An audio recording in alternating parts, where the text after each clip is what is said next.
कुछ लोगों ने कल कर ली एकादशी और कुछ लोगों की आज हो गई। ये कैसे? कुछ एकादशी तो एक ही रहती है और कुछ दो हो जाती है। पर हम ये प्रमाणित कर रहे हैं कि दधारत द्वादशी व्रतम, परम भागवत अम्बरीश जी ने एकादशी व्रतम दधार नहीं, द्वादशी व्रतम दधार, द्वादशी व्रत किया।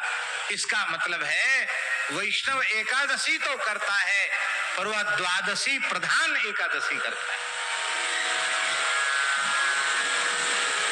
हाँ, द्वादशी युक्त एकादशी। बोलो वृंदावन बिहारी। द्वादशी प्रधान एकादशी का व्रत। बहुत से लोग कहते हैं कि वो एक विरक्त वाली होती है, एक गृहस्थ वाली होती है। बोले हम तो गृहस्थ वाली रहते हैं, पहली वाली रहते हैं, विरक्तों की दूसरी वाली होती है। अच्छा एक बात बताओ, अम्बरीश जी गृहस्थ हैं कि विरक्त? विरक्त हैं अम्बरीश जी। अरे पूरे गृहस्थ हैं महाराज, उनके 3-3 लड़के हैं, कई रानियां हैं, राजा हैं। इसलिए ये गृहस्थ विरक्त का भेद नहीं है। एक स्मार्त पक्षी की एकादशी है और एक वैष्णव पक्षी की एकादशी है। वैष्णव द्वादशी प्रधान एकादशी करते हैं। इसलिए भागवत जी में जो प्रधान वैष्णवाचार संहिता है इसमें लिखा हुआ है युक्ता सांवत्सरो वीरो दधार द्वादशी व्रतम, द्वादशी व्रतम दधार। बोलो वृंदावन बिहारी। भगवान विष्णु की तिथियां जहां गिनाई गई हैं वहां द्वादशी को भगवान की तिथि माना गया। बोलो भक्तवत्सल भगवान। जहां सर्वेशाम व्रतम होता वहां तो एक ही होता, उसमें कर लेते हैं, किंतु अमुक अमुक मतभेद के कारण दूसरी एकादशी द्वादशी प्रधान एकादशी का आदर करते हैं। ऐसे अम्बरीश जी महाराज एकादशी निर्जल किया करते थे, प्रत्येक एकादशी निर्जल। एकादशी का उत्तम पक्ष यही है कि निर्जल किया जाए। एक विप्र दंपति थे, परम भागवत परम वैष्णव थे, घर में युगल सरकार की सेवा विराजमान थी, पर विपन्नता इतनी थी, गरीबी इतनी थी कि रूखा सूखा कुछ ठाकुर जी को भोग धरा देते थे। ब्राह्मणी के मन में इस बात की पीड़ा बनी रहती थी कि हम बढ़िया ठाकुर जी का न मुकुट, न पोशाक, न सिंहासन, न बढ़िया सुंदर सोने की झारी भर के रखते, कुछ नहीं हमारे पास, ठीक से राजभोग तो लगा नहीं पाते, रूखा सूखा जो कुछ मिलता भोग लगाते हैं। बहुत दुखी थी। एक दिन उसका मन मचल गया, उसने अपने पति से कहा, अरे भाई हमारे भी तो लाला हैं, ठाकुर जी बैठे हैं, कम से कम मैं सुंदर प्रेम से सेवा करूं, राजोपचारों से प्रभु की सेवा करूं। वो ब्राह्मण जो था वो सिद्ध कोटि का था, भक्त था। पति ने बहुत समझाया उसको लेकिन वो मानी नहीं। इतनी रूस गई कि हमारा मनोरथ कोई अपना थोड़ी कि मैं सोना चांदी पहनना चाहती हूँ, मैं तो लाल जी का सुंदर राजोपचार से पूजा करना चाहती हूँ। 2 दिन तक वो ब्राह्मणी भूखी रही। ब्राह्मण सिद्ध था। ब्राह्मण ने कहा अच्छा ठीक है, अब तुम भोजन छाजन करो, जाओ पूर्व दिशा की ओर चली जाओ। और वहां एक वृक्ष है, बट वृक्ष, उस बट वृक्ष के अमुक कोण में जाना, वहां खोदने से तुमको धन मिल जाएगा, वहां खोदने से तुमको धन मिलेगा। ये गई वहां, तो जैसे ही धन खोदना चाहती थी उसी समय देवता की आवाज आई कि धन तो ले जाओ लेकिन इसकी कीमत तुम्हें चुकानी पड़ेगी। और ब्राह्मणी बोली कि क्या कीमत, मेरे पास कीमत होती तो मैं धन लेने क्यों आती, कीमत तो देने के लिए मेरे पास है। बोले नहीं, कीमत तो है तुम्हारे पास। क्या? कहते आज जो श्री ठाकुर जी श्री जी की सेवा में झारी अर्पित की है भाव पूर्वक, उस झारी अर्पित करने का पुण्य हमको दे दो। उस ब्राह्मणी ने कहा कि अभी तो पुराना बर्तन है, कोई बढ़िया पात्र भी नहीं, टूटे फूटे बर्तन से जैसे जैसे सेवा होती है। अब मैं यहाँ से धन लेके जाऊंगी तो सुंदर स्वर्णमयी झारी में और सुंदर जल भर करके तब भगवान को पधराऊंगी, तब वो पुण्य तुम ले लेना। उस धनाधिष्ठात्र देवता ने कहा कि धन प्राप्त होने के बाद मंदिर बन जाएगा, सोने चांदी की झारी आ जाएगी, लेकिन जो अकिंचनता के समय सेवा करने में भाव होता, वो भाव उस समय नहीं रहेगा। तो वो सब पुण्य तो तुम ही रखना। तुम तो आज जो अकिंचनता के भाव से भावित होकर जो ठाकुर जी के सामने झारी धराई है, वो पुण्य हमको दे दो। ब्राह्मणी बोली कि जब भाव धन आएगा तो भाव चला जाएगा, तो रखे रहो धन, हमको खोदना नहीं। ब्राह्मणी लौट के आ गई। ब्राह्मण ने पूछा क्यों? बोले अब पता चल गया कि ठाकुर जी इसी सेवा से राजी। बोलो भक्त वत्सल भगवान की। दशावतार में भेद नहीं है। जो आपके घर के ठाकुर जी हैं और जो मंदिर में विराजमान जगन्नाथ जी हैं, उनमें भेद नहीं है। जो आपके घर के ठाकुर जी हैं वो भी वही हैं, वो भी तो जगन्नाथ हैं कि अलग हैं, उनमें भेद नहीं है और भेद मानना भी नहीं चाहिए। ठाकुर जी में भेद नहीं है। एक संत थे, वो भगवान के श्री विग्रह में और शालिग्राम जी में भेद मानते थे। वो कहते थे पुराणों में, वेदादिक शास्त्रों में शालिग्राम जी की महिमा ज्यादा है, इसलिए शालिग्राम जी श्रेष्ठ हैं, स्वयं व्यक्त हैं। और ये तो मूर्ति बनाई हुई है पर प्रतिष्ठा की जाती है, तो ये उतनी महिमा इनकी नहीं, ऐसा मानते थे वो। तो क्या करते थे कि लाल जी रखते थे लड्डू गोपाल जी, तो लड्डू गोपाल जी को जब रात्रि को शयन कराते तो शालिग्राम जी को उनकी छाती पे धर के शयन कराते थे। कहते थे ये बड़े। तो तमाम लोग मोबाइल के माध्यम से ही देख रहे हैं, अथवा जिन्हें आता है तो मोबाइल को टीवी से कनेक्ट कर देते हैं, तो वो मोबाइल में नहीं टीवी में फिर पूरा घर एक साथ देख सकता है। यूट्यूब से कनेक्ट हो जाती है टीवी, रंगीन टीवी, तो पूरा परिवार भी देख सकता है, सुन सकता है। तो ये तो हुआ उत्तम उपयोग।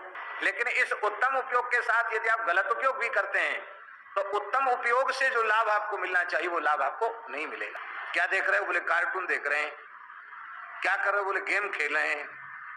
चलो ठीक है, आपने कार्टून देखे, गेम खेले, लेकिन आपका अमूल्य समय नष्ट हुआ कि नहीं हुआ? जिस समय में आपको नाम जप करना चाहिए, आपको साधन करना चाहिए, स्वाध्याय करना चाहिए, वो समय आपका चला गया। अति आवश्यक समाचार हमको सुनने पड़ते, फोन बहुत जरूरत होती तो कभी करना भी पड़ता है, पर अब तक हमारे जीवन में यह समस्या बनी हुई है कि हमारे पास समय ही नहीं है। हम स्वयं निश्चय नहीं कर पाए कि हम कब फोन करें, कब सुने। समय बचता ही नहीं है और लोगों के लिए लग रहा है कि हमारा समय नहीं कट रहा है, लेकिन हमारे लिए तो समय कम पड़ रहा है।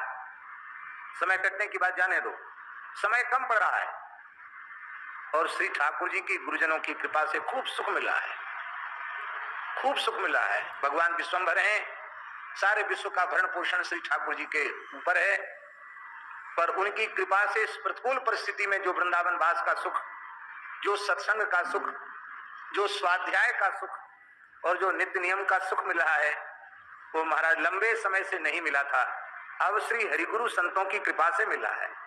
तो हम ये बात इसलिए, इतनी लंबी चौड़ी बात हो गई कि अनुष्ठान इसलिए सफल नहीं होते हैं क्योंकि उनकी जो सावधानियां हैं वो हम नहीं करते हैं। तब हम क्या करें? तब शास्त्री जी हमें हनुमान जी का अनुष्ठान करना है तो स्वयं हनुमान बाहुक सुंदरकांड का पाठ करें, और ये जो 12 पद विनय पत्रिका के हैं हनुमान जी के, हनुमान चालीसा का पाठ करें, और ये 12 पद यदि स्वयं हनुमान जी को नित्य सुनावें तो रघुनाथ जी प्रसन्न हो जाएंगे। और इतना ही नहीं, आपका अनुष्ठान 100% सफल होगा, इसमें संदेह नहीं। आप करके देख लो। और सर्वोत्तम पक्ष यह है कि देवता का अनुष्ठान स्वयं ही करना। ब्राह्मणों से कराओ, उनको दान दक्षिणा दो, उनका सत्कार करो, अच्छी बात है।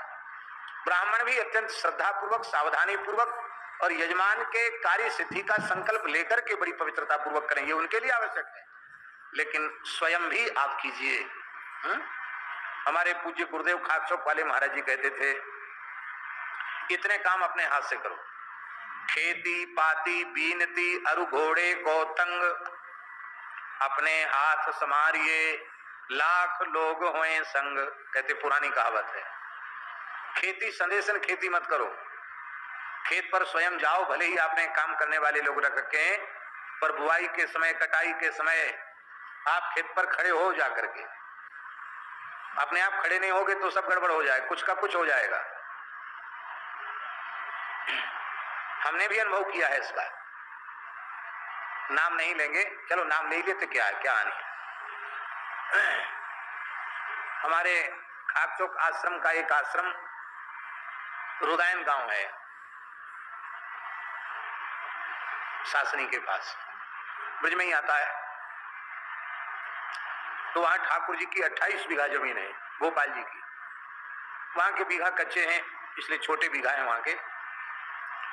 तो पहले ऐसा होता था, अभी ऐसे ही होता है कि बीघा के हिसाब से राशि ले लेते और ठेका पर साल भर 2 साल के लिए दे दिया, और जो राशि आई वो गोपाल जी की सेवा में लग गई, ऐसा होता था। एक महान भाव बोले, मंदिर के पुजारी बोले, महाराज इसमें तो बहुत हानि है, बहुत कम पैसा देते हैं लोग, आप कहें तो हम पूरी मेहनत कर लेंगे और मंदिर का खेत मंदिर ही करेगा, किसी को देंगे नहीं,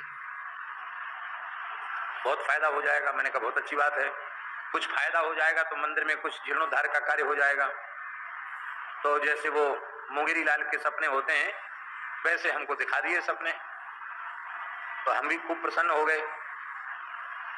पूज्य महाराज जी, हमारे पहाड़ी बाबा महाराज बोले, गुरुदेव बोले, देखो तुम वहां जाके रहोगे तो है नहीं, देखोगे है नहीं, तो बड़ी कठिनाई होगी, ऐसे कहीं संदेशन खुद खेती नहीं होती है। हमने कहा नहीं महाराज जी, वो तो कह रहे। बोले ठीक है, अनुभव कर लो एक बार।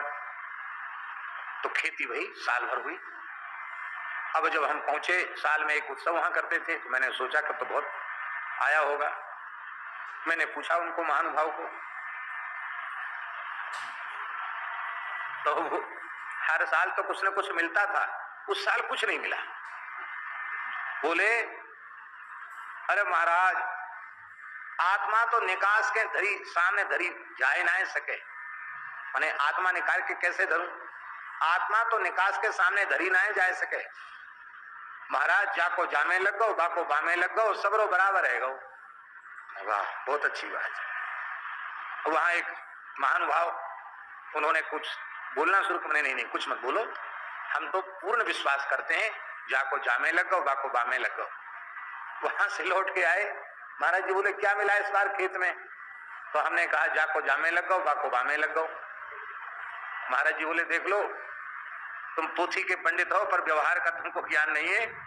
बोले, तुम याद कर लो, खेती पाती बीनती अरु घोड़े को तंग, अपने हाथ समारिए लाख लोग हुए संग।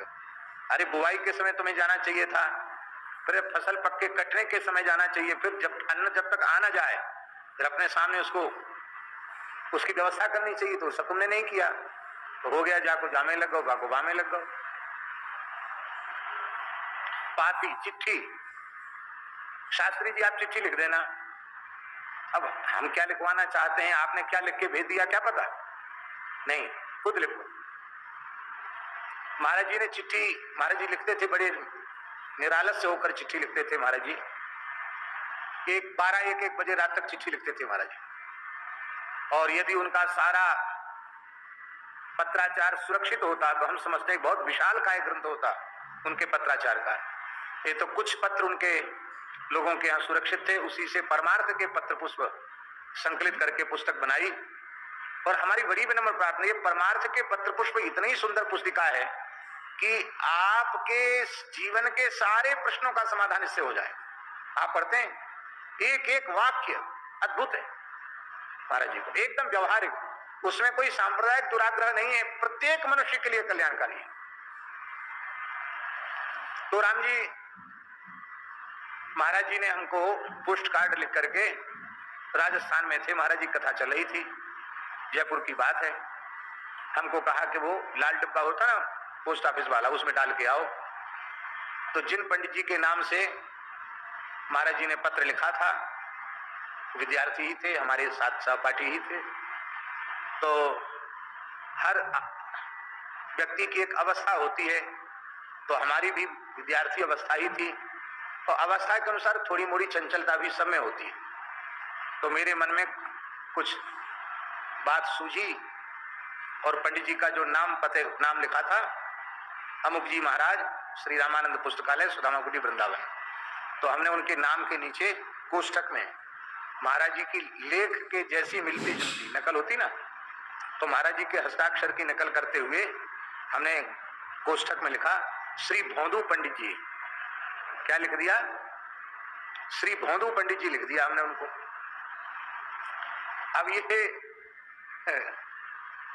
उपद्रव ही था, शरारत ही थी, ठीक काम नहीं था, ऐसा नहीं लिखना चाहिए था। अब वो पोस्ट कार्ड जैसे यहाँ आया, जब तक महाराज जी यात्रा करके लौट गए तब तक तो नाम ही प्रसिद्ध हो गया उनका, भोंदू पंडित जी। अब बच्चों में ऐसी चीज जल्दी प्रसिद्ध हो जाती, आओ आओ भोंदू पंडित जी, आओ भोंदू पंडित जी, सब नाम पड़ गया उनका। आते ही उन्होंने महाराज जी के सामने बड़े दुखी होकर के कहा कि महाराज जी, आपने हमको ये नाम क्यों लिख दिया? अब सब लोग हमको चढ़ाते हैं यही नाम। और ऐसी चतुराई की थी हमने कि प्रयास किया था महाराज जी के हाथों के जैसी राइटिंग है ना, उसी ढंग से लिखा, उसी ढंग से मैंने लिखा, श्री भोंदू पंडित जी। महाराज जी ने देखा, पहचान गए वो कि हमने तो लिखा नहीं। तुरंत उनके ध्यान में आया कि इसको कहा था पत्र डालने आओ। हमसे बोले कहो तुमने लिखा ये? उनकी जी। क्यों लिखा? देखो पिटने का काम करते हो तुम, ये बहुत बड़ी गलती है, अक्षम्य अपराध है। बोले तुम्हें पता नहीं है, शतम वक्तव्यम न एकम लिखितव्यम। 100 बात बोल दो पर एक बात लिखो मत, लिखी बात प्रमाण होती है। शतम वक्तव्यम एकम न लिखितव्यम।